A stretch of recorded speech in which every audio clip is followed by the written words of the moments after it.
أعوذ بالله من الشيطان الرجيم. بسم الله الرحمن الرحيم.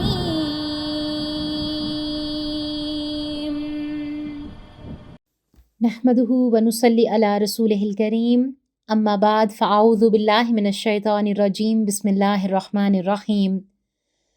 رب اشرح لي صدري ويسر لي امري واحلل عقدة من لساني يفقهوا قولي. ربي يسر ولا تعسر وتمم بالخير. اللهم اني اسالك علما نافعا ورزقا طيبا وعملا متقبلا. یا مقلب القلوب ثبت قلبی علی دینک. آمین اللہم آمین. السلام علیکم ورحمۃ اللہ وبرکاتہ. امید اور دعا ہے کہ آپ سب صحت اور ایمان کی بہترین حالتوں میں ہیں الحمدللہ. اللہ سبحانہ و تعالی ہم سب کی تمام تر کوششوں کو قبول فرمائے.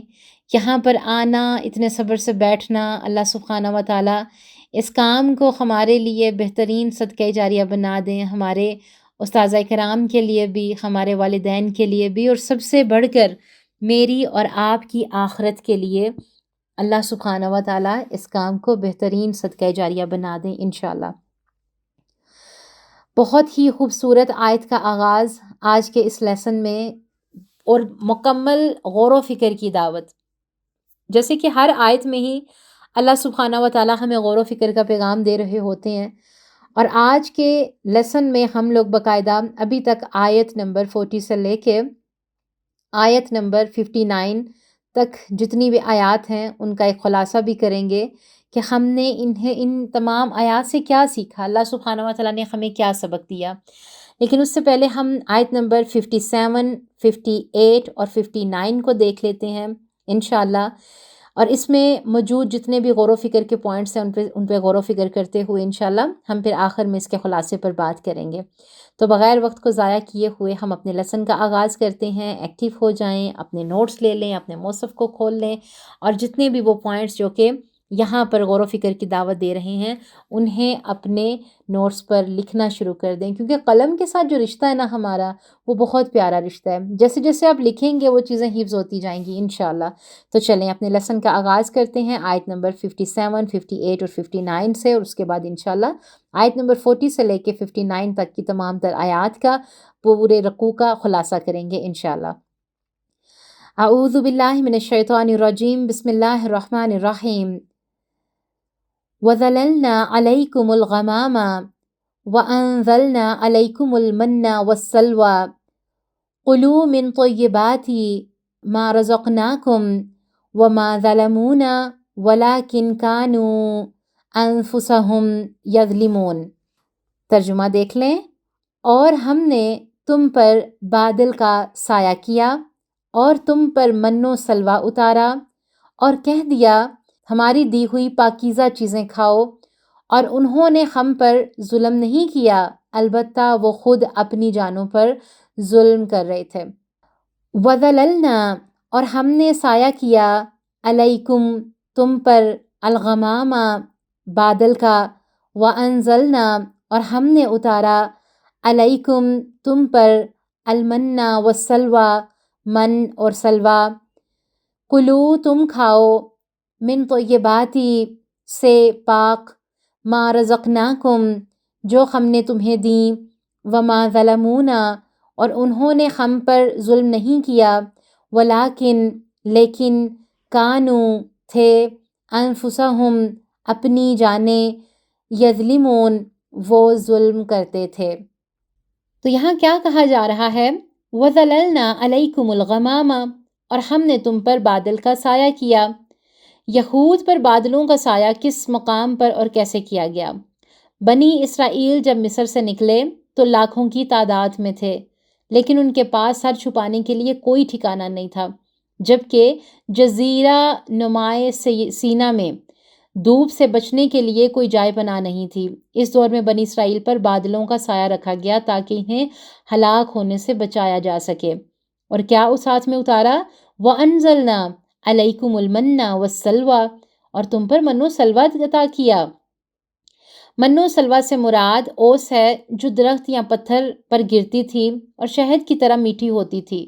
من سے مراد ترنجین بھی لی جاتی ہے، بعض کے نزدیک شہد یا میٹھا پانی ہے، اور صحیح مسلم میں ہے کہ کھمبی من کی اس قسم میں سے ہے جو بنی اسرائیل اور سیدنا موسیٰ علیہ السلام پر نازل ہوئی، جس کا پانی آنکھوں کے لیے شفا تھا۔ اور سلوہ بٹیر یا چڑیا کی طرح کا پرندہ تھا جسے یہ ذبح کر کے کھا لیتے تھے۔ یہود و منہ سلوہ کی غذائیں کیوں دی گئی تھیں، یعنی ان پر یہ انعام کیوں کیا گیا؟ تو یہاں پر دیکھیں کہ یہود کو من و سلوہ کی غذائیں اس لیے دی گئیں تاکہ وہ معاشی جدوجہد سے فارغ رہ کر اللہ تعالیٰ کے احکامات کو ادا کرنے میں مشغول رہیں، وہ ضرورت کی چیز پر قناعت کریں اور لذتوں کی تلاش میں بھاگنے کے بجائے اللہ تعالیٰ کو راضی کرنے کی باغ دوڑ کریں۔ سب سے بڑا فضل جو بنی اسرائیل پر ہوا وہ بے فکر معاش سے بے نیازی تھی، تاکہ وہ پورے بے فکر ہو کر دینی کاموں میں مشغول ہو سکیں۔ ان پر من و سلوہ کی نعمتیں نازل کی گئیں۔ آج بھی دیکھیں کہ اگر ہمیں کھانا پکانے کی ٹینشن نہ ہو، رزق کی فکر نہ ہو، تو کتنے ہی کام جو ہیں بآسانی ہم کرنے لگ جاتے ہیں نا، لیکن یہ نعمت انہیں دی گئی تھی جس کی انہوں نے قدر ہی نہیں کی تھی۔ پھر کیا کہا کہ قلوا من طیبات، کہ کھاؤ پاک چیزوں میں سے جو ہم نے تمہیں رزق دیا ہے، کہ اللہ تعالیٰ نے بنی اسرائیل کو صحرائے سینا میں وافر رزق دیا، تو انہیں حکم دیا کہ اللہ تعالیٰ کے دیے ہوئے رزق میں سے کھائیں اور شکر ادا کریں۔ اور اس کے عطا و احسان عظیم تھا جس نے صحراؤں میں وہ نوازا جو کہ آسودہ خال شہروں کے باشندوں کو بھی نصیب نہیں ہوتا تھا۔ اس بات کو ذہن میں رکھنے کا کیا فائدہ ہے کہ رزق اللہ سبحانہ و تعالیٰ کی طرف سے ملتا ہے؟ تو لکھیں اس بات کو ذہن میں رکھنے سے کہ رزق اللہ رب العزت کی طرف سے ملتا ہے، انسان کی طبیعت میں جھکاؤ آتا ہے اور اس کی وجہ سے انسان کھانے کے بارے میں اللہ تعالیٰ کے دیے ہوئے اصولوں کو قبول کرتا ہے۔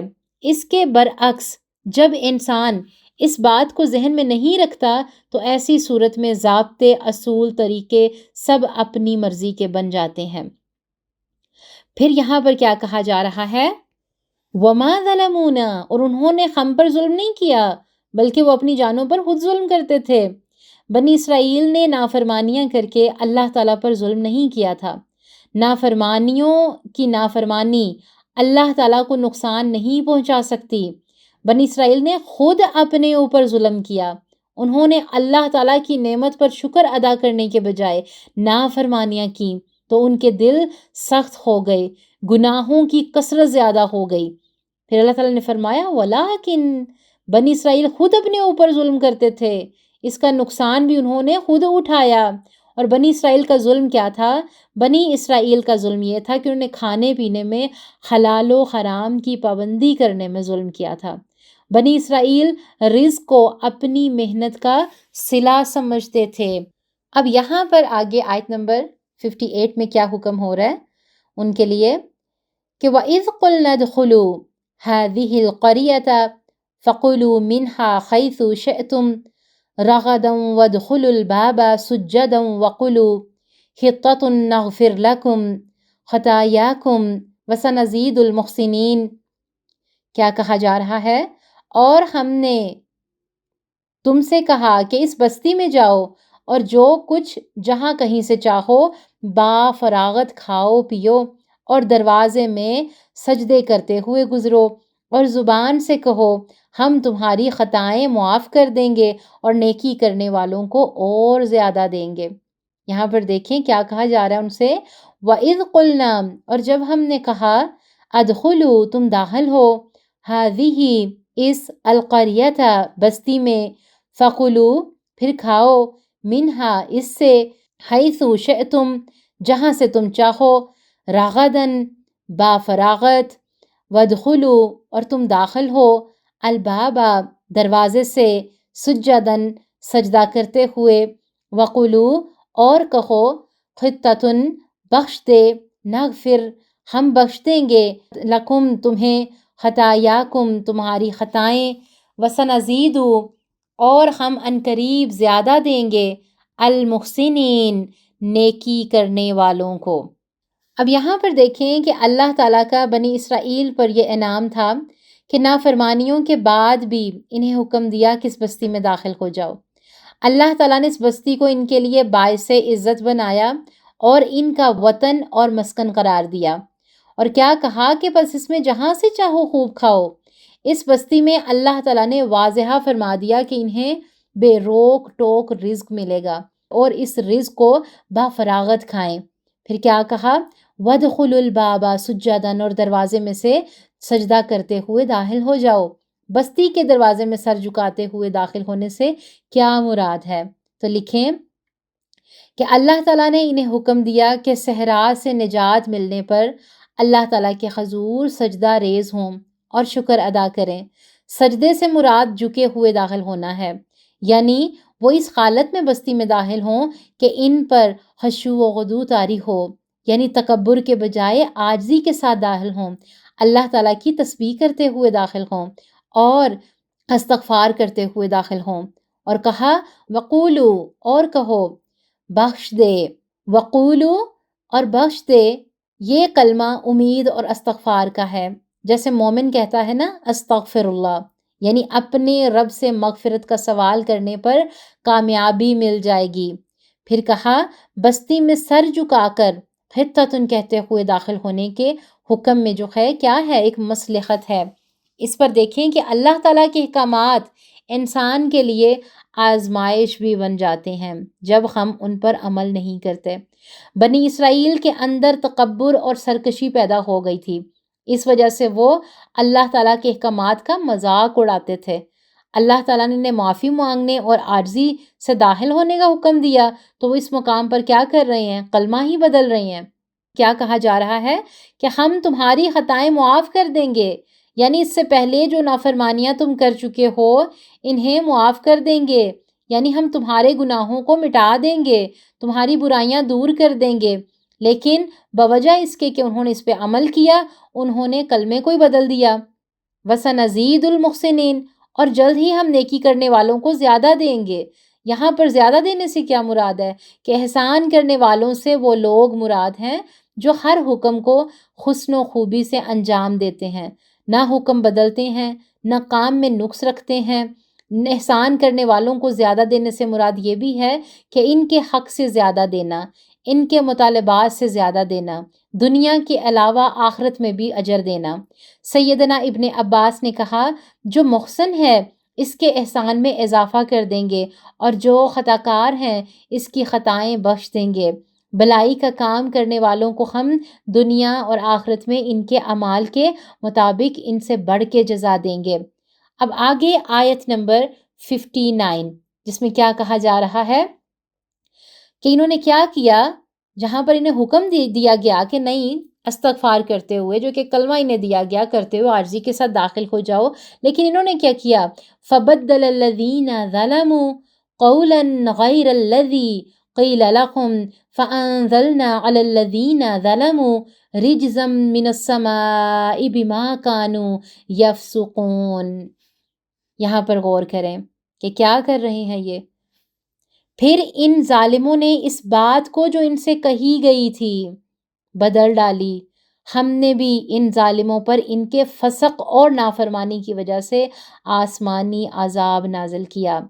فبدلا، پھر بدل ڈالا، الذین، جن لوگوں نے، ظلموا، ظلم کیا، قولا، بات، غیر الذی، دوسری وہ جو کہ، قیل لہم، کہی گئی انہیں، فانزلنا، پھر ہم نے اتارا، علی پر، الذین ظلموا، جن لوگوں نے ظلم کیا، رجزن، عذاب، من السمائی، آسمان سے، بما، کیونکہ، کانو، یفسقون، وہ نافرمانی کرتے تھے۔ یہاں پر دیکھیں کہ یعنی جنہوں نے ان میں سے ظلم کیا، ان لوگوں نے اس قول کو بدل ڈالا تھا۔ اللہ تعالیٰ نے کیا کہا؟ قولا غیر الذی، اس بات کو جو ان کے لیے کہی گئی تھی اس کے ماسوا سے انہوں نے کیا کیا؟ یہاں پر بدل ڈالا۔ جب انہوں نے اللہ تعالیٰ کے حکم کی توہین کی اور اس سے استہزاء کرتے ہوئے لفظ کو، کلمے کو بدل ڈالا، جب قول کو باوجود اس کے کہ وہ آسان تھا انہوں نے بدل دیا، تو فعل بدلنے کے بدرجہ اولا ان سے توقع کی جا سکتی ہے، اس لیے کہ وہ اللہ تعالیٰ کے حکم کے برعکس کیا کر رہے ہیں؟ ہر کام میں حجتیں کر رہے ہیں، ہر کام میں بحثیں کر رہے ہیں۔ یہ ایک بڑا شہر ان کے قبضے میں دیا گیا تھا اور اللہ تعالیٰ کا حکم تھا کہ عاجزی سے اس میں داخل ہوں، مگر وہ تفریحی کلمات بولنے لگے اور اس طرح انہوں نے ظلم کا رویہ اختیار کیا اور ہر معاملے میں اللہ تعالیٰ کی نافرمانی کی۔ اللہ سبحانہ و تعالیٰ کی کون سی بات یہاں پر یہود نے بدل ڈالی تھی؟ انہوں نے وہ حکم بدل ڈالا تھا جو اللہ تعالیٰ نے انہیں عطا کیا تھا۔ بات کا بدلنا کس چیز کی علامت ہے؟ تو یہاں پر لکھیں، بات کا بدلنا انسان کے تکبر اور سرکشی کو ظاہر کرتا ہے۔ اس سے پتہ لگتا ہے کہ اس انسان کے نزدیک اس بات کی کوئی اہمیت نہیں ہے۔ یہود کی سرکشی ان پر اللہ تعالیٰ کے عذاب کے واقع ہونے کے سبب تھی۔ جن لوگوں نے ان میں سے ظلم کیا، ان پر اللہ تعالیٰ کی ان کی نافرمانی اور بغاوت کی وجہ سے عذاب نازل کیا۔ اور ان کی نافرمانی کیا تھی کہ یہود اللہ تعالیٰ کے احکامات کا مذاق اڑاتے تھے، سرکشی کی وجہ سے نافرمانیاں کرتے تھے۔ یہود اخلاق و کردار کے اعتبار سے پستی کا شکار ہو گئے تھے، اس لیے اللہ تعالیٰ کی وہ نافرمانیاں کرتے تھے۔ اور ان میں جو ڈٹائی کا رویہ تھا وہ کیسے پیدا ہوا؟ کہ انہوں نے سمجھ لیا تھا کہ وہ نجات یافتہ گروہ ہیں، وہ بخشے جائیں گے۔ یہود پر کون سا عذاب آیا تھا؟ یہود پر عذاب جو آیا تھا وہ نبی صلی اللہ علیہ وسلم نے فرمایا یہ تعاون اس عذاب کا حصہ ہے جو تم میں سے پہلے لوگوں پر نازل ہوا۔ تمہاری موجودگی میں کسی جگہ تعاون پھیل جائے تو وہاں سے نہ نکلو، اور اگر کسی علاقے کے بارے میں تمہیں پتہ چلے کہ وہاں تعاون ہے تو وہاں نہ جاؤ۔ صحیح مسلم میں اس کا جو ہے وہ ذکر ملتا ہے۔ اب یہاں پر ہم تھوڑا سا تذکیہ کرتے ہیں کہ جب کہیں فتح حاصل ہوتی ہے، دیکھیں نا فتح ملی نا، اپنی سرزمین ملی، اپنا وطن واپس ملا۔ ان کے نام دیکھیں، پہلے فرعون سے آزادی ملی، پھر اللہ سبحانہ و تعالیٰ نے شریعت بھی ان کو دی کہ نہیں اب تم نے کیا کرنا ہے، اب تم نے اللہ تعالیٰ کے احکامات کو پوری دنیا میں پھیلانا ہے، میں نے تمہیں چنا ہے، تم پر احسانات کیے ہیں، اتنی نعمتیں بتائیں، لیکن کیا کیا ان لوگوں نے؟ تھوڑا سا محاسبہ کریں اپنی ذات پہ، اپنے ساتھ، ہم اپنے اوپر لے کر سوچیں۔ ہم نے فتح حاصل کر لی، ہمیں بھی پاکستان مل گیا، اب اس نعمت کا شکر کیسے ادا کریں گے ہم؟ جشن آزادی منا کر؟ کتنے سال کی غلامی کے بعد جب اپنا ملک ہمیں ملتا ہے ہم کیا کرتے ہیں؟ ایک جملہ لکھ لیں، وہ قومیں جو قلم اور تلوار نہیں اٹھاتی وہ پھر طاؤس و رباب اٹھا لیتی ہیں، ناچ گانے میں پڑ جاتی ہیں، فتنوں میں پڑ جاتی ہیں، بس ناچ کر گا کر وہ کیا کرتی ہیں؟ جشن منا لیتی ہیں کہ ہمیں ہمارا ملک ملا تھا۔ اور ایسی قومیں زندہ نہیں ہوتی، ایسی قوموں کے ضمیر مردہ ہوتے ہیں۔ یہ زندہ قوم کا شعار ہے، سوچیں خود۔ نوجوان قومی نغمے گا کر کیا کرتے ہیں کہ نہیں ہمیں ملک ملا تھا، یہ ہمارا کیا ہے، ملک پاکستان کے ساتھ ہم کیا کر رہے ہیں۔ غور و فکر کی بڑی باتیں ہیں ان آیات میں کہ ساری رات ناچے گائے، ہم نے کیا جی دل پاکستان کر لی اور ہم پھر سو گئے۔ تو ایک جملہ لکھیں یہاں پر، جب کہیں فتح حاصل ہوتی نا تو ہمارے نبی صلی اللہ علیہ وسلم کی سنت کیا تھی؟ ہمارے نبی صلی اللہ علیہ وآلہ وسلم کا سر عاجزی سے جھک جاتا، سر مبارک اونٹنی کے قجاوے سے لگ جاتا، خود آپ صلی اللہ علیہ وسلم سب سے آخر میں شہر میں داخل ہوتے اللہ سبحانہ و تعالیٰ کا شکر ادا کرتے ہوئے عاجزی کے ساتھ۔ یہ کس کی سنت ہے؟ یہ جو عاشق رسول بنتے ہیں نا، ہمیں کیا سیکھنے کی ضرورت ہے؟ یہ وہ سنت ہے کہ جسے ہم جشن آزادی پہ بلا کے ہم نے رنگ برنگے کپڑے پہناتے ہیں، ان پھر کپڑوں کے ساتھ ساتھ ناچ گانے بھی ہوتے ہیں۔ ہم کر کیا رہے ہیں اپنے ملک کے ساتھ؟ یہاں پر دیکھیں، حتیٰ تھا ایک طرح کا استغفر اللہ تھا، لیکن یہود کی ایک بری عادت کہ انہوں نے لفظ ہی بدل دیا۔ یہاں کیا نظر آ رہا ہے ہمیں؟ آج ہم اپنے دامن پر نظر ڈالیں، اللہ تعالیٰ کی نعمتوں اور احسانات کی ناقدری کس قدر زیادہ ہم کر رہے ہیں۔ شکر اور استغفار کے بجائے ہمارے رویے کیسے ہیں، ہمارے کام کیسے ہیں؟ میں نے پچھلے لیسن میں بھی بتایا تھا کہ نظر ڈالیں اپنے آپ پر، کہ نبی صلی اللہ علیہ وسلم کی حدیث کا خلاصہ ہے کہ امت مسلمہ اپنے پہلوں جیسے کام کرے گی، ان کے جوتوں کے اوپر اپنا جوتا رکھے گی۔ اللہ تعالیٰ ہمیں ان تمام تر برائیوں سے بچا لیں۔ تو یہاں پر ہم خلاصہ کریں گے ابھی تک کی آیت نمبر 40 سے لے کے 59 تک کی تمام تر آیات کا ایک ساتھ۔ ہم نے کیا وہاں سے سیکھا تھا؟ آیت نمبر 40 پہ چلے جائیں اور ایک ایک آیت کو ذہن میں لاتے ہوئے یہاں پر غور و فکر کریں کہ بنی اسرائیل کے نام سے اس لیے مخاطب کیا گیا انہیں کیونکہ اسرائیل حضرت یعقوب علیہ السلام کا لقب تھا۔ اس کے معنی اللہ کا بندہ عبداللہ، اور بنی معنی بیٹے یا اولاد اسرائیل کی۔ باپ دادا کے نام لے کر شرم دلائی جا رہی ہے کہ تم کن کی اولاد ہو۔ باپ کا نام محبت کے لیے بھی استعمال ہوا ہے کہ تمہیں دوسری اقوام پر فضیلت دی گئی ہے۔ جب کوئی وضاحت کرنے لگیں تو بات پوائنٹس میں کریں اور انگلیوں پر گن کر بتائیں۔ یہاں پر دیکھیں آیت نمبر 40 سے لے کے 59 تک ایک خلاصہ جو میں بتا رہی ہوں، اسے آپ اگر حفظ کر لیں گے نا تو یہ آپ کو بہت آسانی ہو جائے گی آیات کو سمجھنے میں۔ پھر آگے فضیلت کی بات ہم نے پیچھے کی، اب کیا ہوا ہے کہ فضیلت کیوں دی گئی؟ یہود کو فضیلت اس لیے دی گئی کیونکہ یہود کو اعلیٰ ترین خوبیاں اور صلاحیتیں عطا کی گئی تھیں۔ منصوبہ بندی بہترین طریقے سے کرنے والی وہ قوم ہے، انت تک محنت کرنے والی قوم ہے، ایک جینیس قوم ہے، مالی طور پر ہوشیار منظم قوم ہے، تعصب پسند قوم ہے۔ اور ان کی خرابیاں کیا ہیں؟ یہود سمجھتے تھے نبیوں کی اولاد ہیں، بخشش ہو جائے گی، حضرت ابراہیم سفارش کر دیں گے، اللہ کے چہیتے ہیں، ہم لوگ نبیوں کی اولاد ہیں، نیک لوگ ہیں، ہماری بخشش ہو جائے گی۔ اب یہاں پر آگے دیکھیں کہ یہاں پر ہمارے کیا ہوتا ہے، ہمارا رویہ کیا ہے کہ نبی صلی اللہ علیہ وسلم سفارش کی ہمیں بھی تو ہے، لیکن ہم پڑھ کے آئے ہیں ان تمام تر چیزوں کو پڑھنے۔ اچھا یہ یہاں سے کاٹ دیجئے گا، ٹھیک ہے۔ اچھا نبی صلی اللہ علیہ وسلم کو سفارش کی اجازت ہوگی لیکن اللہ کے حکم سے، اور 3 مقامات پر ان کو بھی اجازت نہیں ہوگی، جب حساب ہوگا، جب نامہ اعمال دیا جائے گا، اور پل صراط پر۔ سفارش ہوگی لیکن شرائط کے ساتھ، یعنی انسان نے کوئی کبیرہ گناہ نہ کیا ہو، حقوق العباد میں کوئی کوتاہی نہ کی ہو۔ پھر ہم پیچھے پڑھ کے آئے ہیں حکمران جب ظالم ہوں تو وہ اللہ تعالیٰ کی طرف سے ہوتے ہیں، عوام اپنے اعمال درست کر لے تو اللہ سبحانہ و تعالیٰ کی طرف سے حکمران بھی نیک ملنا شروع ہو جائیں گے۔ پھر مظلوم قوم کو جب نجات ملتی ہے تو کوشش تو اس قوم کی ہی ہوتی ہے لیکن ملتی اللہ سبحانہ و تعالیٰ کی طرف سے ہے۔